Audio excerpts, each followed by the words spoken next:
La vacancia presidencial hasta antes del gobierno de Toledo no estaba regulada como tal, pero fue una sentencia del Tribunal Constitucional lo que obligó al Congreso a incorporarlo en su reglamento. Esta nueva denuncia contra Dina Boluarte se remonta a su periodo como ministra de Desarrollo e Inclusión Social de Pedro Castillo. Y los cargos son por el delito de colusión agravada en agravio del Estado. Según la Fiscalía, la hoy presidenta, entonces ministra, se habría aprovechado del cargo para concertar con Víctor Hugo Torres Merino, amigo de infancia de Nicanor Boluarte, a fin de que sea contratado como proveedor de servicios en Jaliguarma y en el Programa Nacional de Plataformas de Acción para la Inclusión Social pertenecientes a ese ministerio. O sea, claro, Nicanor operaba desde que su hermana era ministra. Lo que se va a hacer es agudizar las expectativas para poder recurrir a una vacancia por incapacidad moral, que sería peor todavía que la misma. El artículo 117 de la Constitución Política del Perú expresamente habla de acusar, ¿no? El presidente de la República solo puede ser acusado durante su periodo por traición a la patria y demás descripción. Doctor Roel, entonces, si uno lee tal cual como está escrito, uno podría decir sí lo puede investigar, pero no necesariamente tendría que ser así. ¿Cómo cree usted que tendría que ser la interpretación que va a tener que hacer el tribunal? Han indicado además la doctora Luz Pacheco que lo van a hacer ahora en mayo, para no solo pensar en la presidenta Dina Boluarte, sino que tienen que pensar en los demás presidentes que van a venir a futuro. Es una decisión hacia dónde tendría que apuntar, doctor Roel. Buenos días, César. Buenos días, don Fernando, doctor Lamas Puccio. Efectivamente, como tú mencionas, el artículo 117 de la Constitución establece que no se le puede acusar a un presidente en funciones.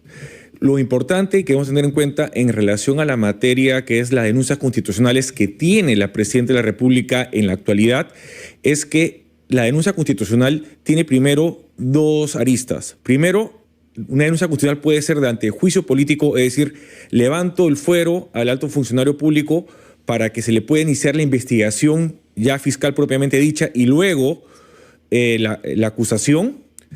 Y por otro lado, el juicio político, que es por infracción a la Constitución y se busca inhabilitar al funcionario público hasta por 10 años. Dentro de las denuncias constitucionales que tiene la Presidenta de la República, tiene de ambos tipos. Tanto que busca levantarle el fuero para poderla sancionar penalmente por sus delitos durante la función pública, como también por infringir la Constitución. En el caso del procedimiento de acusación constitucional, las denuncias constitucionales entran a la Subcomisión de Acusaciones Constitucionales. Esta Subcomisión de Acusaciones Constitucionales evalúa, primero, si cumple con los requisitos de admisibilidad y procedencia, que son requisitos bien básicos, que es que, por ejemplo, quien denuncia constitucionalmente sea la Fiscalía de la Nación y que la denuncia cumpla con establecer los hechos con las infracciones tanto penales como constitucionales, lo cual una denuncia siempre del Ministerio Público cumple con esos requisitos básicos. Y ya luego va a la comisión permanente, esta lo ratifica y lo devuelve a la subcomisión para que inicie ya la indagación.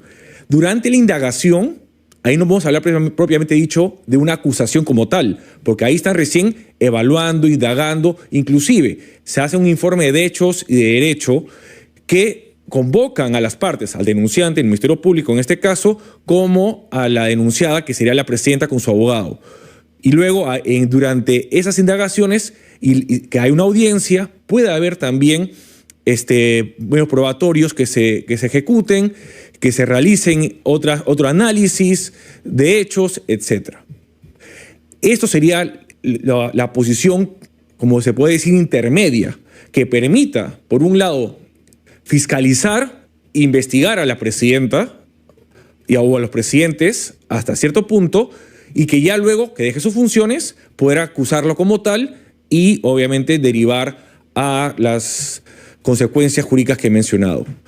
Lo importante es de que el Tribunal Constitucional tiene que zanjar un tema que lamentablemente ha tenido idas y venidas. ¿Por qué? Porque hasta cuando estuvo Zoraida Dávalos como fiscal de la Nación, los presidentes no podían ser ni siquiera investigados. Tenía una inmunidad presidencial de tal forma que ni siquiera podrían acusarlos o presentar denuncias constitucionales contra ellos en funciones. En el caso ya cuando llegó Patricia Benavides, ya amplió la posibilidad, como vimos en el caso de las denuncias constitucionales presentadas contra Pedro Castillo, por actos de presunta corrupción. Y luego con el fiscal de la Nación Villena y ahora con la fiscal de la Nación Benavides, esta tendencia ha ido incrementándose y ha sido ya pan de cada día las denuncias constitucionales contra la presidenta de la República. Sí, quería preguntarle, ¿podría haber una salida intermedia donde se diga la investigación debe tener tales límites habida cuenta que esta persona está manejando yo creo los que destinos del país? Es importante recalcar que una cosa es la acusación judicial y otra cosa es la acusación política. Y eso es importante definirlo porque lo que realmente va a marcar el curso de los acontecimientos en la práctica cotidiana es la acusación política. Pero hablemos de la acusación fiscal. Judicial. De la judicial. La penal, como lo acabo de manifestar, es diferente, tiene un procedimiento distinto a la acusación política, porque la acusación penal tiene por finalidad levantarle el fuero y que esto lo resuelve en última instancia el Poder Judicial. Mientras que la acusación fiscal se va a resolver dentro de lo que decidan los políticos representados en el Parlamento.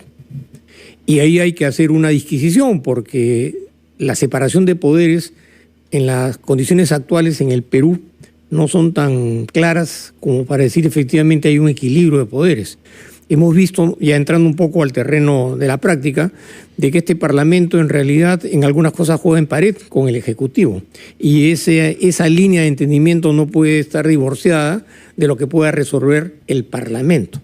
Entonces, esa primera aceptación de lo que significa la acusación judicial, de lo que significa la acusación fiscal, es fundamental en el análisis de los hechos. ¿Por qué? Porque más allá de lo que pueda resolver el Tribunal Constitucional, sobre la base de los principios que están establecidos en la Constitución, el Tribunal Constitucional no puede orientar ni promulgar procedimientos que no están dentro de sus atribuciones, que ese es un tema exclusivo del Parlamento en el plano de la legislación.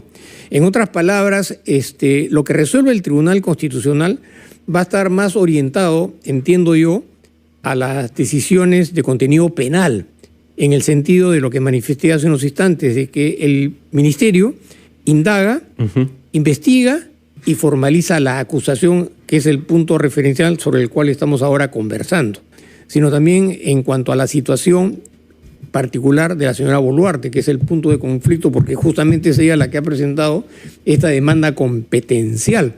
Entonces, esto también, ya entrando un poco al terreno de las hipótesis, está enmarcado en lo que pueda suceder en el mundo electoral hacia el futuro en el país. Sobre el dilema que está pasando, no sufriendo, porque para eso es una de las entidades mejor pagadas en el país, el Tribunal Constitucional, que tiene que decidir una demanda competencial interpuesta por el Ejecutivo en que le dicen ya estamos hartos de que investiguen a la presidenta, ya que se revise esa aplicación que está haciendo el Ministerio Público desde la fiscal Patricia Benavides, de que no se puede acusar, pero sí se puede investigar libre y hasta severamente a los presidentes. Entonces estamos pensando en que el TC puede estar buscando una salida salomónica, una salida sabia que contente a las posiciones pro gobernabilidad y a las posiciones anticorrupción, ¿no?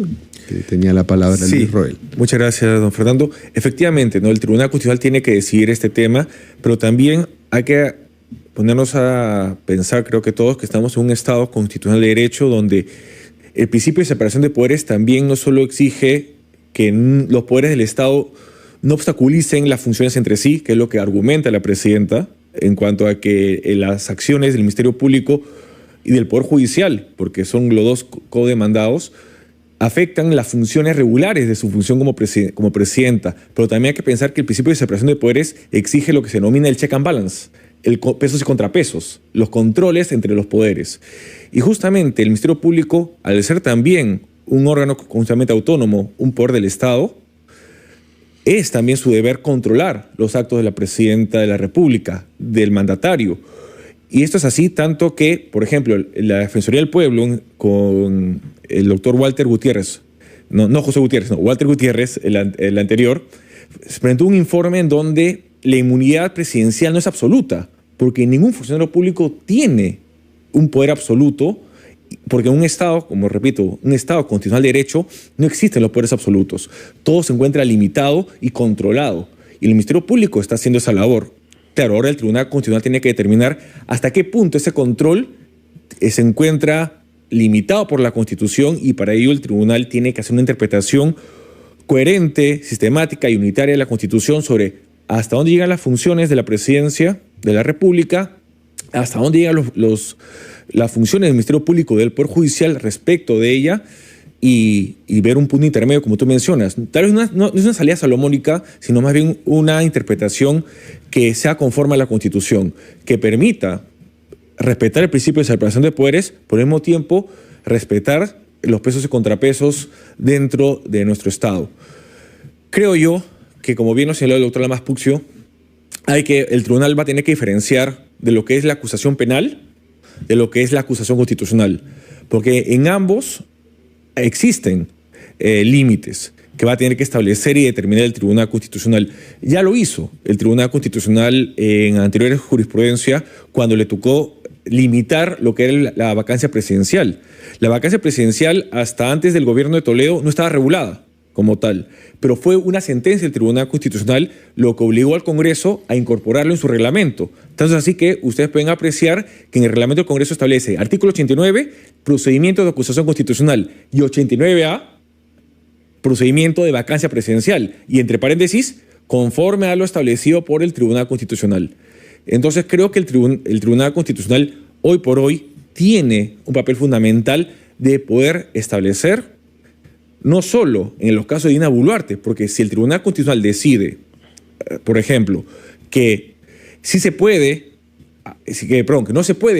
iniciar investigaciones en el Ministerio Público contra el presidente en funciones, la sanción contra Soledad Ábalos como fiscal de la Nación por el portal del Congreso de la República estuvo mal sancionada, porque a ella la sancionan por no haber aperturado investigaciones a Pedro Castillo. E incluso hay denuncias constitucionales contra Pedro Castillo que podrían decir, oiga, ¿sabe qué? Se inició las investigaciones cuando él era todavía presidente de la República en funciones. El Tribunal Constitucional no solo va a tener una posición sobre casos anteriores, que ya fueron resueltos por el Congreso, casos en trámite de la presidenta Boluarte y casos a futuro. Es trascendental lo que decía el Tribunal Constitucional en este proceso competencial. Más aún que va a tener que decidirlo con una mayoría calificada. 5 de los 7 magistrados van a tener que decir sobre lo mismo, si no es una decisión unánime. Sí, gracias Luis Roel. Y última pregunta para el doctor Lamas Puccio. El Congreso, por supuesto, es libre de, al margen de los avances de investigaciones en la Fiscalía, recurrir al proceso de la vacancia. Pero la vacancia suele estar alimentada por lo que avance la Fiscalía. Mira, quería un comentario suyo. Has adivinado lo que estoy pensando. Quería un comentario suyo al respecto. Justamente. Lo que decía el TC, ¿qué impacto puede tener sobre el apetito de vacar a presidentes del Congreso? Justamente he estado pensando en eso en este preciso instante. ¿Qué cosa podría suceder?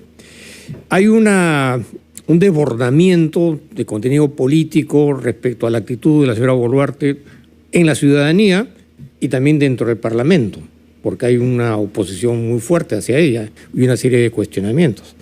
Si el Tribunal Constitucional resolviera a favor de la señora Boluarte, en alguna medida se podría convertir en una especie de tapón que podría derivar en una solicitud de vacancia por incapacidad moral, que sería peor